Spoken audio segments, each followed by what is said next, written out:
Traffic చలాన్లు తగ్గించొద్దు, fine పడగానే bank నుంచి డబ్బు కట్టవాలి, ఆ విధంగా కొత్త టెక్నాలజీని వాడండి, రిజిస్ట్రేషన్ టైంలో బ్యాంకు ఖాతాకు లింక్ పెట్టండి, బ్యాంకులతో సమన్వయం చేసుకోండి, డిస్కౌంట్ ఇస్తారని ప్రజలు ఆశగా చూస్తున్నారు, అస్సలు ఇవ్వద్దు, రవాణా విధి విధానాలను ప్రక్షాళన చేయాలి, నూతన చట్టం తీసుకురావాల్సిన అవసరం ఉంది, అరైవ్ అలైవ్ ప్రోగ్రామ్ లో రేవంత్ రెడ్డి అని చెప్పేసి కూడా ఒక వార్త చూసుకోవచ్చు.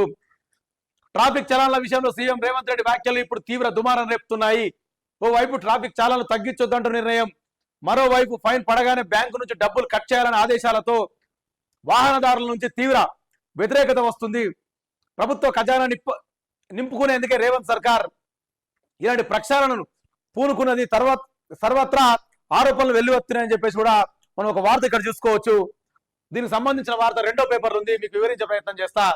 ఇది మన బండ్ల మీద కూడా ఏదైతే ఫైన్లు పడతాయో దానికి సంబంధించిన వార్త ఇక్కడ మనం చూడొచ్చు.